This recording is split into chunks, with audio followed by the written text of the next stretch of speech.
बिस्मिल्लाहिर्रहमानिर्रहीम। अस्सलाम वालेकुम नाज़रीन, आप यूट्यूब चैनल देख रहे हैं। मैं इमरान खान हूँ। ये वीलॉग दो हिस्सों में है। एक पाकिस्तान के अंदर से कुछ खबरें हैं और एक आलमी सतह पे जो पूरे खित्ते की सूरत हाल है, ख़ास तौर पे खलीजी ममालिक की, और अमेरिका इसके ऊपर क्या फ़ैसले करने जा रहा है। आज लड़ाई से ज़्यादा कुछ और चीज़ें मैं आपको बताऊँगा, लेकिन सबसे पहले इमरान खान साहब के बेटे पे इल्ज़ामात लगाए जा रहे हैं और फेक न्यूज़ की बुनियाद पे लगाए जा रहे हैं। हुकूमत जो है पाकिस्तान की, उन्होंने ये दावा किया कि इमरान खान के बेटे ने GSP प्लस के स्टेटस के ख़िलाफ़ कोई बात की है। हुकूमत का ये दावा है। और उसके बाद वफाकी वज़रा और सूबाई वज़रा, यानी पंजाब के जो वज़ीर इत्तलात वगैरह हैं, ये सारे बैठ गए और इन्होंने ज़मीन आसमान के कलाबे मिलाना शुरू कर दिए कि पाकिस्तान के ख़िलाफ़ बहुत बड़ी साजिश हो गई। जनाब इमरान खान भी को बहुत बड़ा साजिशी है, उसके बेटे भी पाकिस्तान के ख़िलाफ़ साजिश कर रहे हैं। जनाब पहले वो मुतनाज़े नहीं थे, अब वो मुतनाज़े हो चुके हैं, और पता नहीं क्या कुछ कहानियाँ इन्होंने सुना दी। तो ज़रा फैक्ट चेक कर लेते हैं।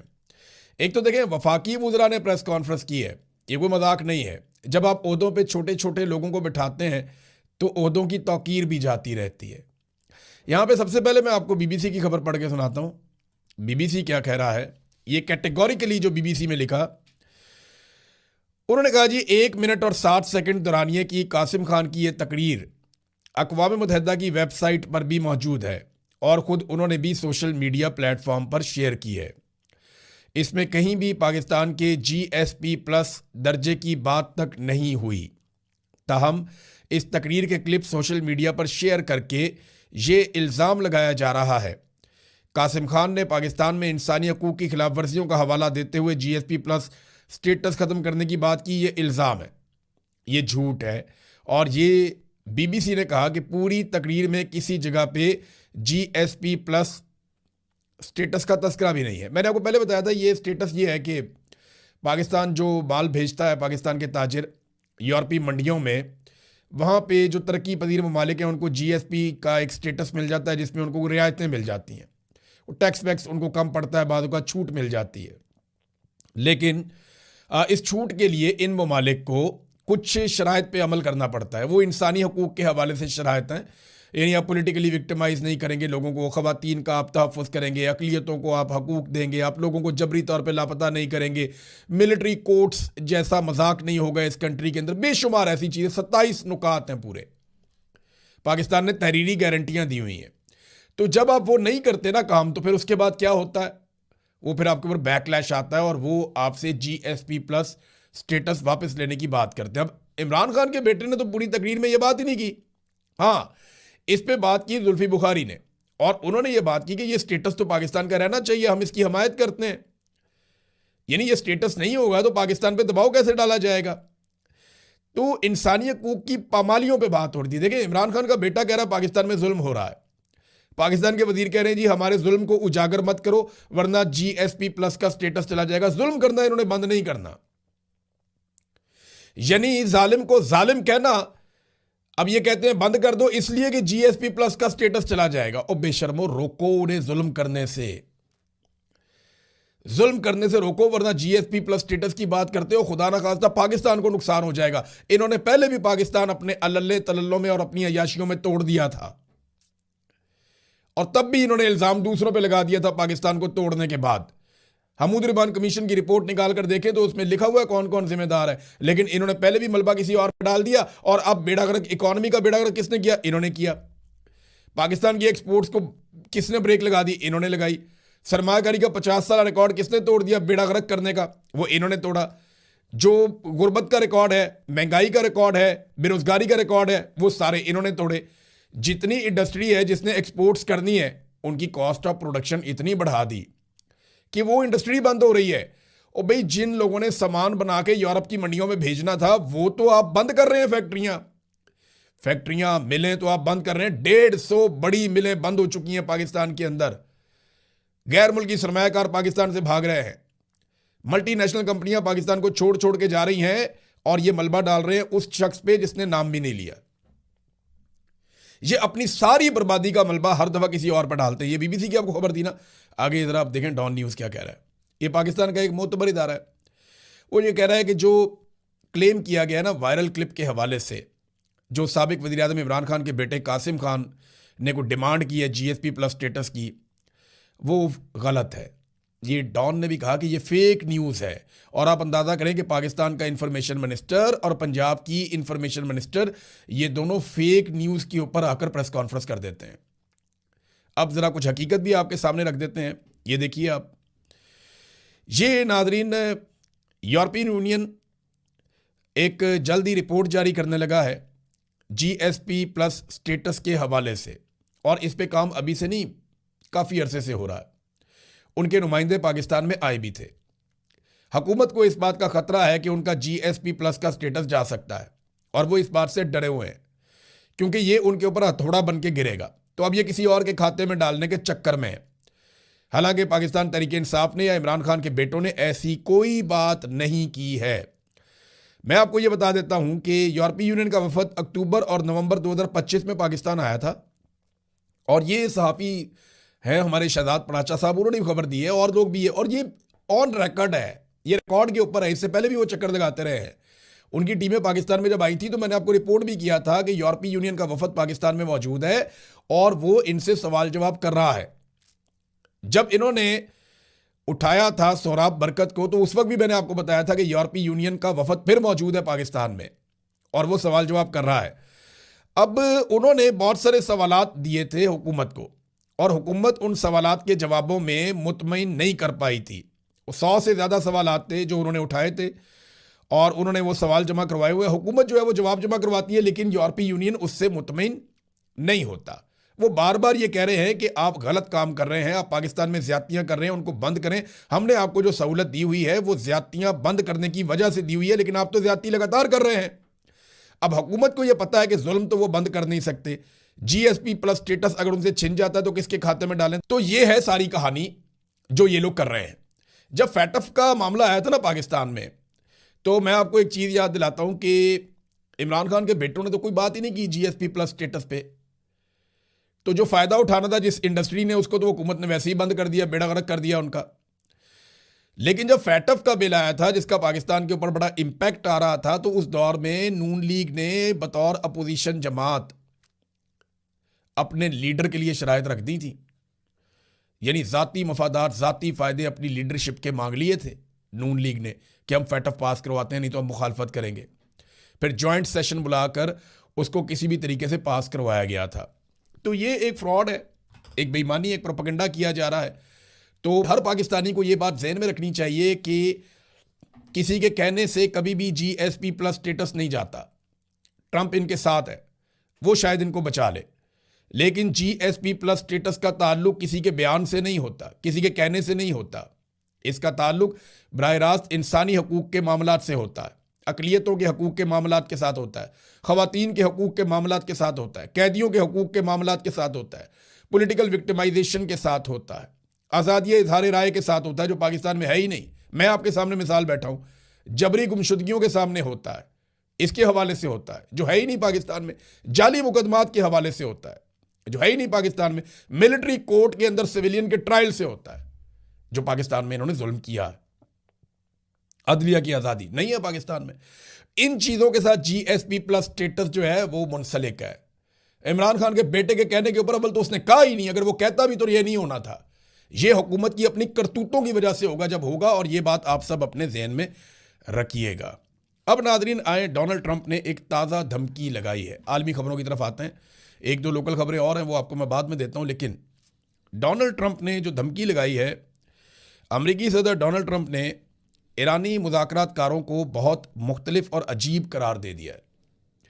ट्रंप ने दावा किया कि वो अमेरिका से मुआहदे के लिए भीख मांग रहे हैं। उन्होंने मज़ीद कहा कि ईरानी फ़ौज बिल्कुल तबाह हो गई है और इनकी वापसी का अब कोई इम्कान नहीं है, 0% है। और उन्होंने अपने पैगाम में कहा कि इसके बावजूद वो अवामी तौर पर कहते हैं कि वो महज हमारी तजवीज़ पर गौर कर रहे हैं, जो कि एक झूठ है। बेहतर है कि वो जल्द अज जल्द संजीदा हो जाएं, इससे पहले कि बहुत देर हो जाए। सदर ट्रंप ने मज़ीद कहा कि एक बार देर हो गई तो दोबारा आपको मौका नहीं मिलेगा। तो ये ईरान को डोनाल्ड ट्रंप ने धमकी लगाई। अच्छा, एक तरफ डोनाल्ड ट्रंप ईरान को कह रहे हैं कि संजीदा हो जाओ, बहुत ज़रूरत है आपको संजीदा होने की, फ़ौरन संजीदा हो जाओ। दूसरी तरफ वही डोनाल्ड ट्रंप क्या कर रहा है, ये ज़रा देखिए डोनाल्ड ट्रंप का स्टेटमेंट। ईरानी मुझे अपना सुप्रीम लीडर बनाना चाहते थे लेकिन मैंने इनकार कर दिया। और मैंने कहा जी मैं नहीं बनना चाहता, शुक्रिया।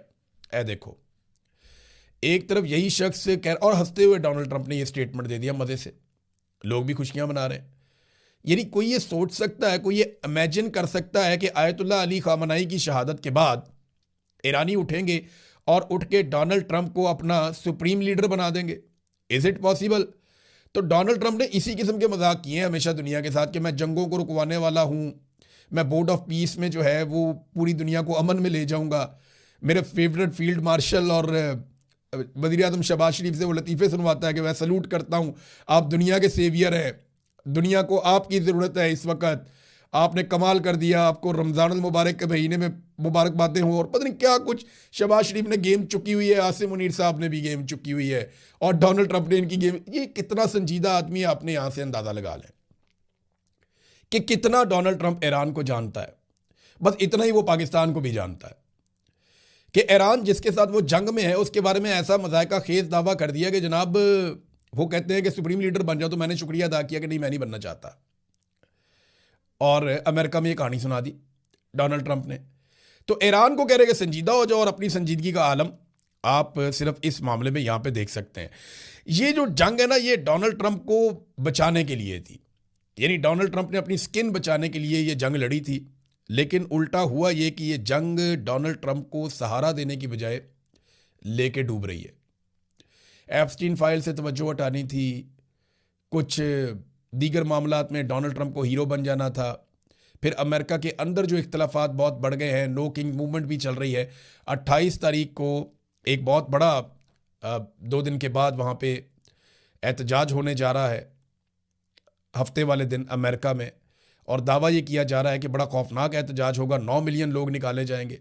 लेट्स सी इतने लोग निकलते हैं या नहीं, लेकिन इससे पहले उन्होंने जो टारगेट रखा है, पहले 3 मिलियन, फिर 5 मिलियन, फिर 7 मिलियन, तो उनके चारों एहतजाज कामयाब हुए। अब 5वीं मरतबा वो 9 मिलियन लोग निकालते हैं तो ट्रंप पे प्रेशर बढ़ेगा। तो अगर ये प्रेशर ऐसे ही बढ़ता है, डोनाल्ड ट्रंप इन सारी चीज़ों से निकलने के लिए ईरान पे हमलावर हो गया था, क्योंकि डोनाल्ड ट्रंप के दिमाग में बराक ओबामा के दौर से एक बात बैठी हुई है कि ईरान पे जब अटैक किया जाए तो तवज्जो हटाई जाती है और पॉपुलैरिटी मिलती है और मिड टर्म इलेक्शन में फ़ायदा होता है। ये बात ओबामा के बारे में डोनाल्ड ट्रंप ने उस दौर में कही थी, और अब वही कार्रवाई डोनाल्ड ट्रंप ने कर दी। लेकिन डोनाल्ड ट्रंप को ये वाला फार्मूला उल्टा पड़ गया, वो उसको लेकर डूब रही है ये लड़ाई, बहुत नुकसान हो रहा है। और अब 2 रास्ते ना, या तो बाहर निकल जाए इस लड़ाई में से या इसको टूल दे दे। कुछ लोग ये इम्कान जाहिर कर रहे हैं और अमेरिका के अंदर से कर रहे हैं कि जिस तरीके से मिडल ईस्ट में फ़ौजें पहुंचाई जा रही हैं, जैसे अमेरिका अपनी फ़ौजों को वहाँ लेकर जा रहा है और दुनिया पे दबाव डाल रहा है कि हमारे साथ शामिल हो जाओ, तो मुमकिन है कि खित्ते की दीगर फ़ौजों को साथ लेकर अगर नेटो साथ नहीं भी आता तो अमेरिका ईरान के कुछ इलाकों पे और जजीरों पे कब्ज़ा करने की कोशिश करे। ये बहुत बड़ा रिस्क होगा। अगर ईरान के पास वाकई में भी ड्रोन्स और मिसाइल बाकी बचे हैं, जो उनका दावा है कि उनके पास महीनों के लिए बाकी बचे हुए हैं, यानी ईरान का दावा तो ये है कि हमारे पास बहुत सारे हथियार हैं, अभी हम लंबा लड़ सकते हैं। अगर तो उनका दावा ठीक है और उनके पास ड्रोन्स और हथियार उसी मिकदार में हैं जैसे वो कहते हैं या उनके जर्नलिस्ट कहते हैं, तो ये तो बहुत ज़्यादा खून खराबा हो जाएगा अमेरिका का, और उनके लिए बड़ी प्रॉब्लम हो जाएगी। वो खुद अपने फौजियों को ईरानियों के सामने लाकर खड़ा कर देंगे, जो अभी तक उन्होंने नहीं किया और अपने आप को बचाने की कोशिश की है। इसराइली बहुत बुरी तरह तंग आ गए। इसराइल के अंदर से अब वीडियोज आना शुरू हो गई आहिस्ता आहिस्ता, लोग एहतजाज कर रहे हैं, लोग शोर मचा रहे हैं कि हम तो पसंदीदा लोग हैं, हम तो चुने हुए लोग हैं, फिर हमारे साथ ये क्यों हो रहा है, हम बंकरों में रह रहे कि कई हफ्तों से तंग आ गए हैं। मैंने आपको बताया था कि लोग ज़हनी मरीज बनते चले जाएंगे, और अब वो बन रहे हैं। अब सायरन नहीं भी बज रहा होता तो लोगों को सायरन की आवाज़ आ रही होती है, धमाके नहीं भी हो रहे होते तो लोग डरे हुए सहमे हुए रहते हैं। और हर थोड़ी देर के बाद ईरान की एक नई लहर आती है, यानी 1 महीने का टाइम नहीं गुजरा और लगभग 82-83 लहरें जो हैं वो ईरान की 90 के करीब शायद हैं।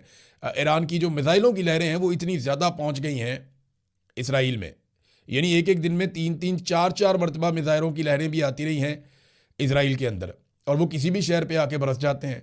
डेमोना में जो ईरान ने अटैक किया उसने इसराइल को हिला कर रख दिया है, अराद में और डेमोना में। उन्होंने ईरान के इस हमले ने इसराइल को और अमेरिका को बहुत परेशान किया, और उन्हें अंदाज़ा हो गया कि ईरान की कैपेसिटी कितनी ज़्यादा है, और अगर वो इस तरह के हमले करेगा तो फिर उससे लड़ना बहुत मुश्किल हो जाएगा। अब इसराइल के लिए भी मुश्किलात बढ़ रही हैं। नेतन्याहू ने तो अपने आप को बर्बाद कर दिया, उसके पास तो अब पीछे हटने का रास्ता ही कोई नहीं है, वो तो खुदकुशी कर चुका है। और डोनाल्ड ट्रंप के पास भी रास्ते महदूद होते चले जा रहे हैं।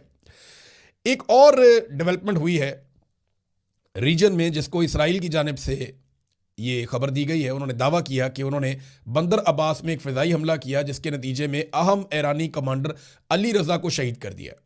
ये अली रज़ा कमांडर वो है जिसके ज़िम्मे था कि आबना हुर्मुज़ को बंद रखना, ये इसराइल ने दावा किया। अब इससे क्या आबना हुर्मुज़ खुल जाएगा? तो ईरान एक मुल्क है, वो एक कौम है, उनके साथ और बहुत सारे लोग हैं। वो एक फ़ौजी शहीद हो जाएगा, दूसरा आ जाएगा। जिस मुल्क को आयतुल्लाह अली ख़ामनई की शहादत से फ़र्क नहीं पड़ा, उसे एक कमांडर की शहादत से तो फ़र्क नहीं पड़ेगा ना। वो आबना हुर्मुज़ को बंद रखेंगे। अब उसको खुलवाने के लिए ताकत का इस्तेमाल अगर अमेरिका करने जाता है तो ये अमेरिका के लिए बड़ा मुश्किल और कठिन काम होगा। लेकिन अगर वो किसी तरह मुज़ाकरात से ये मामला हल कर लेता है तो शायद डोनाल्ड ट्रंप को कोई फेस सेविंग मिल जाए। नाज़रीन, अरब ममालिक के लिए भी ना अब सिचुएशन मुश्किल होती जा रही है। रोज़ाना अरबों डॉलर का नुकसान हो रहा है। यूएई का जो नुकसान हुआ वो शायद सबसे ज़्यादा है, क्योंकि उनकी सारी रियल स्टेट मार्केट है, उनकी टूरिज़्म की एक बहुत बड़ी मार्केट है, उनकी ऑयल की एक मार्केट है, गैस की मार्केट है, दीगर बहुत सारा पैसा यूएई के अंदर आता है, वो चीज़ें निकल रही हैं वहाँ से। तो यूएई का बहुत ज़्यादा माली नुकसान हुआ है। अब इसमें उन्होंने एक बड़ा बोल्ड डिसीजन लिया यूएई ने। खबर यह है कि मुत्तहिदा अरब अमारात ने ईरान के साथ जंग बंदी मुस्तरद कर दी और वो ईरान के खिलाफ ज़मीनी हमले में शामिल होगा। ये रॉयटर्स ने और वॉल स्ट्रीट जर्नल ने यह खबर दी है। वो मुतालबा करते हैं कि तेहरान के मुकम्मल खतराती नेटवर्क को पहले ख़त्म किया जाए, जिनसे हमें ख़तरा है वो सारा नेटवर्क तेहरान के अंदर ख़त्म किया जाए, ये यूएई ने कहा। और जो एक सफ़ीर है यूसुफ अल अतीबा, उन्होंने तस्दीक की है कि मुत्तहिदा अरब अमारात आबनाए हुर्मुज़ को दोबारा खोलने की कोशिशों में शामिल होगा। वो आलमी तेल के लिए एक अहम गुज़रगाह है। उन्होंने कहा कि अमेरिका में मुत्तहिदा अरब अमारात की जो 1.4 ट्रिलियन डॉलर की यानी 1400 अरब डॉलर की सरमायाकारी का जो मामला है वो भी हम जारी रखेंगे, ख़त्म नहीं करेंगे। उन्होंने कहा कि ईरान को टिकाने लगाए बगैर मशरिक़ वस्ता में अमन मुमकिन नहीं है, लिहाजा जंग बंदी मुस्तरद कर दी है। अमेरिका और इसराइल से मुतालबा किया कि ईरान को मुकम्मल टिकाने लगाया जाए, इनका काम तमाम किया जाए ताकि खित्ते में अमन हो। अब ये जो है सोशल मीडिया के ऊपर बाकायदा ये खबर मौजूद है और ईरान के मामले में यूएई का अपना एक मौक़िफ़ है और यूएई के ऊपर अटैक भी बहुत किया है ईरान ने। यानी अगर इसराइल के बाद किसी मुल्क को सबसे ज़्यादा डैमेज हुआ है तो गालिबन ऐसा दिखाई देता है कि वो यूएई है, दुबई है। काफ़ी नुकसान हुआ वहाँ पे और बहुत सारे लोग जो हैं वो ये मुल्क छोड़कर गए हैं। बड़ी तादाद में अभी भी वहाँ एयरपोर्टों से लोग निकलना चाहते हैं। नाज़रीन, रूस को बहुत फ़ायदा हो गया इस सारी लड़ाई में। यानी रशिया ने जो इजाफी पैसा बनाया है वो रशिया सोच भी नहीं सकता था। इस एक महीने की लड़ाई में रूस ने गैस और तेल की मद में जो इजाफी पैसा बनाया वो लगभग 10 से 12 अरब डॉलर है। और अगर ये लड़ाई तूल पकड़ती है या ये सिचुएशन प्रलॉन्ग करती है तो इसमें रशिया मज़ीद इतने पैसे या इससे ज़्यादा पैसे बना सकता है। तो ये एक बड़ी कमाई है जो कोई भी मुल्क कर सकता है। तो रशिया को बहुत फ़ायदा हो गया इस लड़ाई में। अमेरिका को, इसराइल को नुकसान हुआ, ईरान को बहुत नुकसान हुआ, मिडल ईस्ट को बहुत नुकसान हुआ, लेकिन रशिया को फ़ायदा हुआ। चाइना का तेल नहीं रुका, चाइना को तेल की सप्लाई ईरान ने जारी रखी, उसकी वजह से चाइना को उतना नुकसान नहीं हुआ। लेकिन नुकसान उन ममालिक को हुआ है जो ममालिक ईरान के ख़िलाफ़ है या ईरान को ज़ाती तौर पे नुकसान हुआ है। लेकिन ईरान ने कम से कम एक बात साबित की है कि ये मिथ उन्होंने तोड़ दी कि अमेरिका और इसराइल के ऊपर वापस अटैक नहीं किया जा सकता। वो वापस का जो अटैक है ना ईरान का, वो उसको तारीख में बहुत फ़ायदा देगा। लेकिन इस मरले पे बहुत सारे लोग ये कह रहे हैं और ईरान के अंदर भी ये सोच मुख्तलिफ लोगों में मौजूद है कि अगर बेहतर मुज़ाकरात हो जाएं और एक अच्छी डील हो जाए जंगबंदी की तो वो कर लेनी चाहिए, और अपने सिक्योरिटी पे कंप्रोमाइज़ किए बगैर अगर कोई डील होती है तो वो ईरान को सूट कर सकती है। अब नाज़रीन, पाकिस्तान वापस आते हैं। वहाँ से दो खबरें हैं। एक तो मुराद सईद साहब की जो सेनेट की नशिस्त है उसको फ़ारिग कर दिया गया। 9 मई का केस है जनाब, ATC अदालत है, उन्होंने कहा जी फ़ारिग करें। इलेक्शन कमीशन ने नोटिफाई भी कर दिया। तो मुराद सईद साहब को सिर्फ इसलिए कि इस्टेब्लिशमेंट को पसंद नहीं और कोई बात नहीं है। इसहाक डार जो है वो क्रिमिनल थे, वो भी एक दौर में, और पाकिस्तान से भागे हुए थे, इश्तिहारी थे, लेकिन सेनेटर के तौर पे बरकरार रहे। फिर उनको लाके पाकिस्तान में वज़ीर ख़जाना भी बनाया गया। हालांकि ये कहा जाता था कि उन्होंने तबाही फेरी है, लेकिन वापस लाके बनाया गया। तो एस्टैब्लिशमेंट को इससे कोई लेना देना नहीं है, कोई करप्शन करता है या कोई लूट मार करता है, इससे कोई लेना देना नहीं है, वो प्रॉब्लम ही कोई नहीं है। वरना हम अपने स्विस बैंकों से पैसा वापस मंगवा लेते। उन्हें ये प्रॉब्लम नहीं है। उन्हें अपने ज़ाती मफाद का मसला है कि हमारे रास्ते में कोई ना आए, जो हमसे इख्तलाफ करेगा उसको हम तबाह बर्बाद कर देंगे, और यही हम होता हुआ देख रहे हैं। नाज़रीन, एक और खबर है और ये पाकिस्तान से कुछ सहाफ़ियों ने दी है और इसकी कन्फर्मेशन आप भी कर सकते हैं कि जो गल्फ स्ट्रीम का जहाज़ है जो पंजाब गवर्नमेंट ने लिया था, बड़ा ही मुतनाज़ जहाज़ है, कभी इधर चला जाता है कभी उधर चला जाता है, तो इसको ट्रैक करते रहते हैं सहाफ़ी और लोग। तो अब जनाब ये खबर आई है कि इसकी पब्लिक ट्रैकिंग बंद करवा दी गई है।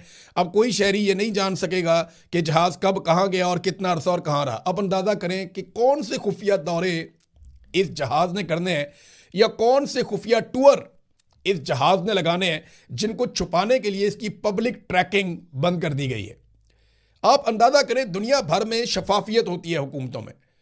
सियासतदान अपने आप को नीट एंड क्लीन दिखाने के लिए बिल्कुल शफाफ रहते हैं, मैं यहाँ गया, ये टाइम मैंने यहाँ गुजारा, क्योंकि पब्लिक मनी है ना, पब्लिक का टाइम है।